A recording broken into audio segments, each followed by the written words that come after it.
Aula número 176. Piquenique. Ouça este poema de Cesário Verde.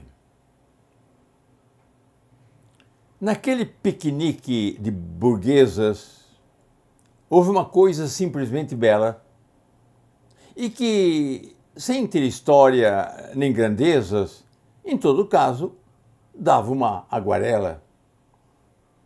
Foi quando tu, descendo do burrico, foste colher, sem imposturas tolas, a um granzoal azul de grão de bico, um ramalhete rubro das papoulas.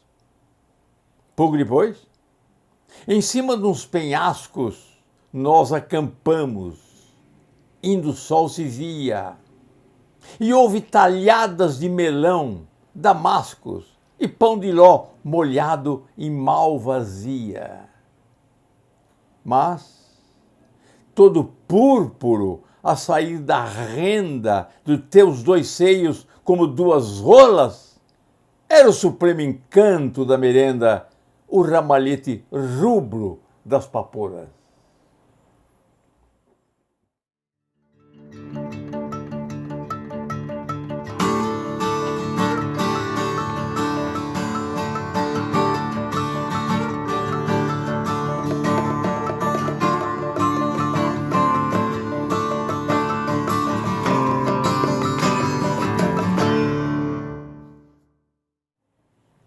Cesário Verde é um poeta português ligado ao movimento realista, aquele movimento realista do final do século XIX, tanto em Portugal, final do século XIX, quanto no Brasil. Um grande poeta português, de uma sensibilidade incrível. Fernando Pessoa dizia que lia até os olhos ficarem vermelhos a Cesário Verde.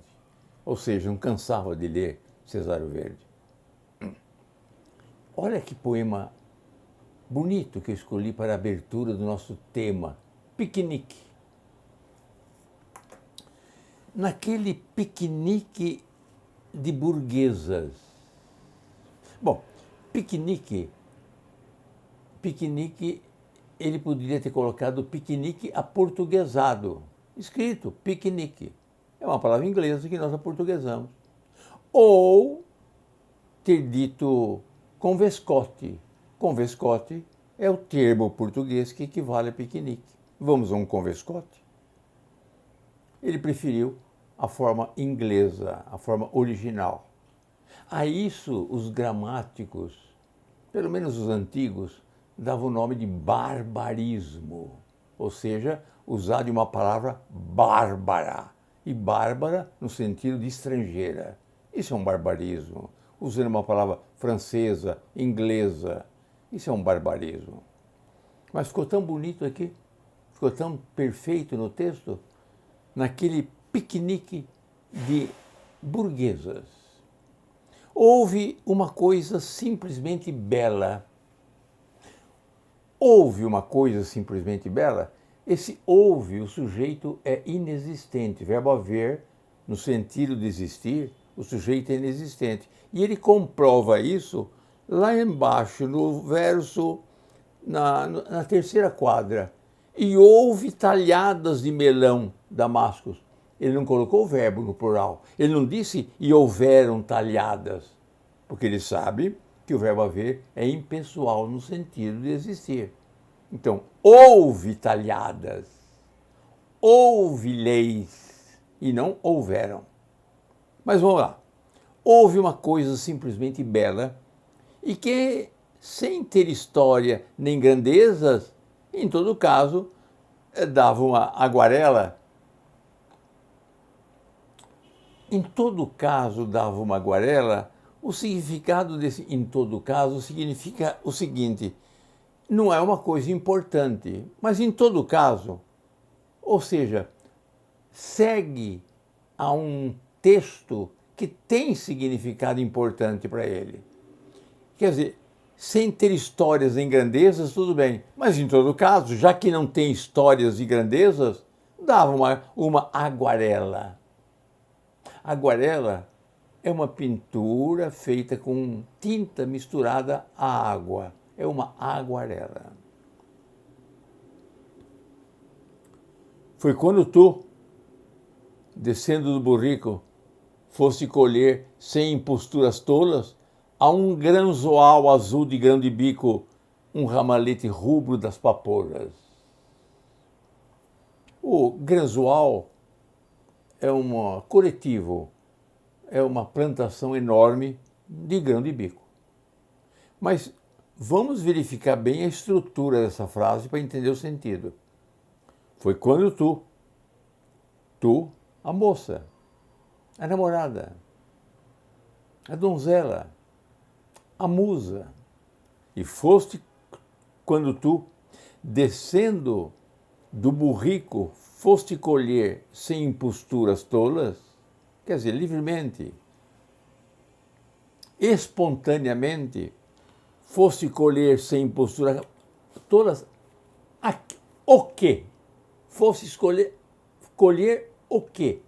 Olha, numa leitura descuidada, dá a impressão que fosse colher a um grazual do azul de grão de bico. Não, fosse colher embaixo um ramalhete rubro das papoulas. Onde? A um grazual azul de grão de bico. Então, o objeto direto de verbo colher é um ramalhete rubro das papoulas. E o adjunto adverbial de lugar, a um grazual azul de grão de bico. Agora eu entendi. Pouco depois, em cima dos penhascos, nós acampamos. Indo o sol se via, e houve talhadas de melão, damascos e pão de ló molhado em malvazia. E houve talhadas de melão, bandejas de melão. Bandejas de melão e damascos, em fatia, colocados sobre uma vasilha. Isso é uma talhada. E pão de ló, um tipo de pão, molhado em malvazia. Malvazia é um vinho feito de uma uva muito doce, que costumeiramente se embebeda o pão a ele e se come. Mas todo púrpuro a sair da renda dos seus dois seios como duas rolas, como duas pombas, era o supremo encanto da merenda, o ramalhete rubro das papoulas. E pálage é quando eu dou uma qualidade a um ser que necessariamente não está presente no texto. Eu dou qualidade a um ser, mas esse ser que eu estou dando qualidade é um outro ser. Quando Camilo Peçanha disse, e bebemos do mesmo pranto e choramos do mesmo vinho, ele quis dizer outra coisa. Ele quis dizer que bebemos do mesmo vinho e choramos do mesmo pranto. Mas dizendo, e bebemos do mesmo pranto, ele disse as duas coisas. E choramos do mesmo vinho, ele disse as duas coisas. Ele desviou a qualidade. Isso é hipálage. Hipálage. Quando eu digo uma janela indiscreta, que não é a janela que é indiscreta, mas quem olha por ela, é o hipálage. Aqui ele não quis dar diretamente o sentido do que é que brotou dos seios da mulher, que rompeu o vestido da mulher e aflorou à vista. Então ele diz, mas todo púrpuro, o que é todo púrpuro? O ramalhete rubro das papoulas. Todo púrpuro a sair da renda de teus dois seios, como duas rolas, explodindo, era o supremo encanto das merendas. O que era o supremo encanto das merendas? O ramalhete rubro das papoulas. Mas não é o ramalhete rubro das papoulas, é o seio que explode da renda do vestido da donzela. Bonito texto. Sensual. Bonito texto. Leia comigo a última estrofe. Mas todo púrpuro a sair da renda dos teus dois seios como duas rolas, Era o supremo encanto da merenda, o ramalhete rubro das papolas. Você percebe o quê? Sente-se um encantado pelas cores da paisagem, só nessa estrofe. Ele se encanta pela paisagem. Desfruta de algum prazer estético. Deixa-se seduzir pela cor púrpura do ramalhete rubro das papolas e fica embevecido com a aproximação da amada. É a quarta estrofe. Os versos são decassílabos, com pausa na sexta e na 10ª sílaba, pertence ao realismo português. Há uma rima rica, muito interessante, que eu queria destacar. O sol se via e mal vazia. Via, o verbo ver, e mal vazia, substantivo. É uma rima rica. Belo poema de Cesário Verde. Leia bastante esse poema, decore esse poema. Eu não decorei ainda, mas vou decorar esse poema. É lindo o poema. Esse poema, no Brasil, foi colocado letra de um fado, como se fosse um fado. Ficou muito bonito. O fado português é um fado de muito sentimento, é uma música muito sentimental. Fado significa destino, né? Fortuna, destino. Por conseguinte, esse texto colocado em fado, cantado em fado, ficou muito bonito. É provável que você encontre no vídeo, na internet, né, buscando este fado cantado por uma cantora portuguesa aqui no Brasil. Em todo caso, dava uma aquarela.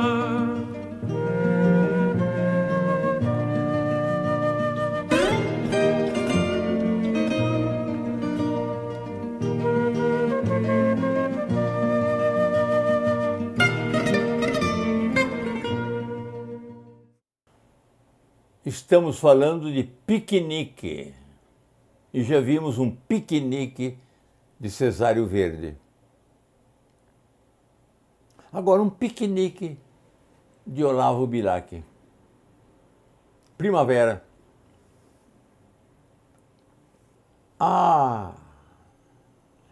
Quem nos dera que isto, como outrora, ainda nos comovesse. Ah! Quem nos dera que ainda juntos pudéssemos agora ver o desabrochar da primavera. Saíamos com os pássaros e a aurora, e no chão, sobre os troncos cheios de era, sentavas-te sorrindo de hora em hora. Beijemo-nos, amemo-nos, espera. E esse corpo de rosa recendia, e aos meus beijos de fogo palpitava, ao quebrado de amor e de cansaço, a alma da terra gorjeava e ria. Nascia a primavera, e eu te levava, primavera de carne, pelos braços. É um soneto decassílabo heróico. Vamos ver, vamos fazer a leitura comigo, vamos interpretar esse poema. Há quem nos dera que isto, como outrora, ainda nos comovesse. Está recordando de um piquenique, de um encontro no campo com a amante, com a namorada, com a musa, com a parceira, com a donzela. Há quem nos dera que isto, como outrora, ainda nos comovesse. Há quem nos dera que ainda juntos pudéssemos agora ver o desabrochar da primavera. Então, esse local no campo, esse piquenique de que estou falando, já se passou. E esse primeiro quadro, esse primeiro quarteto, está recordando aquele fato do passado. Em Cesário Verde, o piquenique é o presente, é o agora, é o já. Isso aqui, o piquenique foi o passado, ele está recordando de um passado. Saíamos com os pássaros e a aurora. E no chão, sobre os troncos, cheio de era, sentava-se sorrindo de hora em hora. Beijemo-nos, amemo-nos, espera. Observa que esse beijemo-nos, amemo-nos, espera, é alguém que está falando, que usou a palavra. Ele vem em seguida a 2 pontos. Sentava-se sorrindo de hora em hora, 2 pontos. Alguém falou, beijemo-nos. Alguém falou, amemo-nos. Alguém falou, espera.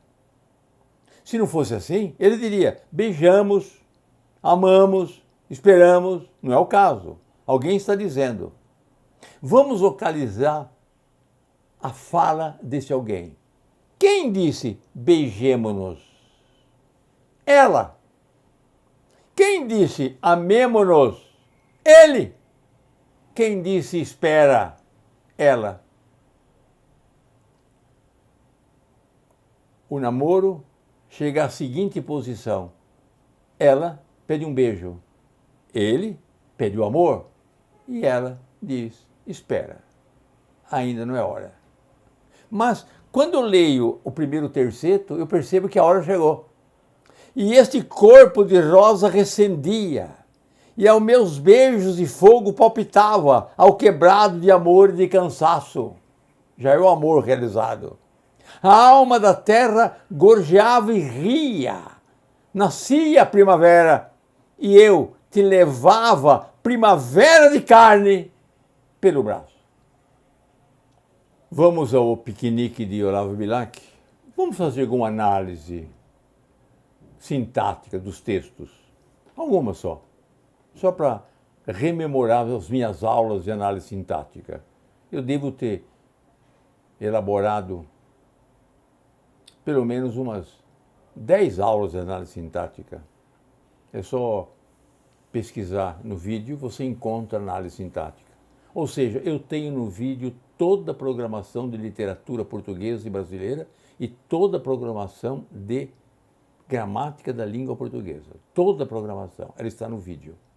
Agora nós estamos fazendo interpretação de texto. Eu tenho então 176 vídeos gravados, por enquanto, por hoje. Vamos ver. Ah, quem me dera. Eu gostaria de buscar o objeto direto desse verbo. Quem me dera. Quem me dera o quê? Objeto direto desse verbo. Quem me dera, então eu vou buscar o objeto direto. Que isto ainda nos comovesse. Eu não coloquei o como outrora, porque o como outrora é uma outra oração comparativa, com verbo subentendido. E isso até me ajuda a entender o que está escrito. Ou seja, a quem me dera que isto ainda nos comovesse, como outrora nos comoveu. Percebeu? Ele trabalha como um escravo, ele trabalha como um escravo trabalha. Comparativa. Então, a oração principal, quem me dera, o objeto direto dela, que ainda nos comovesse, objetiva direta, oração subordinada substantivo, objetiva direta, ou meramente objeto direto, verbo e ponto final, como outrora nos comoveu, com o verbo subentendido, uma elipse do verbo, oração subordinada adverbial, comparativa, como outrora. Ah, quem nos dera, outra vez quem nos dera. Quem nos dera o quê? O quê? Que ainda junto pudéssemos agora ver o desabrochar da primavera. Outra oração objetiva direta. É uma oração inteira completando o sentido de um verbo transitivo direto. A curiosidade aí é que é uma locução verbal, pudéssemos agora ver, pudéssemos ver. O desabrochar. Esse desabrochar é um verbo, mas no caso ele está substantivado pelo artigo o. Ver o quê? O desabrochar da primavera. Substantivo. Então a oração principal, quem nos dera, e a objetiva direta, que ainda juntos pudéssemos agora ver o desabrochar da primavera. Saímos com os pássaros e a aurora, e no chão, sobre os troncos cheios de era, sentava-se sorrindo. Sentavas-te sorrindo. Tome-se sorrindo. O verbo está no gerúndio. Geralmente o verbo no gerúndio, no infinito, no particípio, pode ter uma oração reduzida. Reduzida porque se eu desdobrá-la eu vou encontrar uma conjunção, sempre subordinada. Então, sentava-se sorrindo. Assim, sorrindo. É uma oração reduzida do gerúndio, conformativa. Sentava-se desta maneira, sorrindo. De hora em hora, beijemo-nos, amemo-nos, espera. E esse corpo de rosa recendia, e esse corpo de rosa recendia. Ou seja, esse corpo recendia de rosa. E aos meus beijos de fogo palpitava ao quebrado de amor e de cansaço. E aos meus beijos de fogo palpitava. Palpitava aos meus beijos de fogo. Ou seja, é a causa, uma adjunta adverbial de causa de palpitar. Palpitava pelos meus beijos de fogo, após os meus beijos de fogo, ou provocado pelos meus beijos de fogo, ao quebrado de amor e de cansaço. A alma da terra gorjeava e ria. Olha uma prosopopeia. A alma da terra gorjeava e ria quando eu dou sentimento a quem não possui. Terra, a alma da terra. Mas se eu quero dizer que é ele que está contente e rindo, né? Cantando, gorjeando, poderia ser uma hipálage, mas ele está falando da primavera. Então a alma da terra gorjeava e ria. É a primavera. O canto do pássaro e ria. As flores se abrem. Nascia a primavera. Assim nascia a primavera. E eu te levava, primavera de carne, pelo braço. Essa palavra primavera de carne aí, para eu entender sintaticamente, pode ter dupla interpretação. Será que é a primeira que eu vou dizer, um vocativo? E eu te levava, ó primavera de carne, pelo braço? É possível, seria um vocativo. Mas se tiver um predicativo do objeto direto é melhor, como se fosse predicado do te, que é o objeto direto. Eu te levava, eu levava te. Eu te levava e tu és primavera de carne. Eu te levava primavera de carne, ou seja, qualidade desse te, primavera de carne, pelo braço. Bonito poema de Olavo Bilac. Piquenique.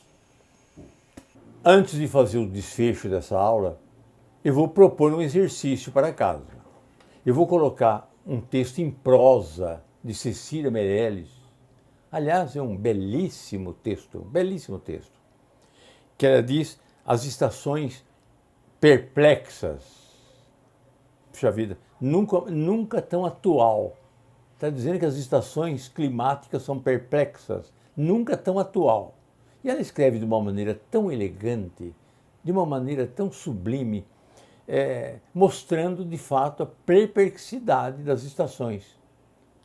Ou o homem está mexendo com ela, ou gregos, ou troianos, alguém está mexendo com o clima.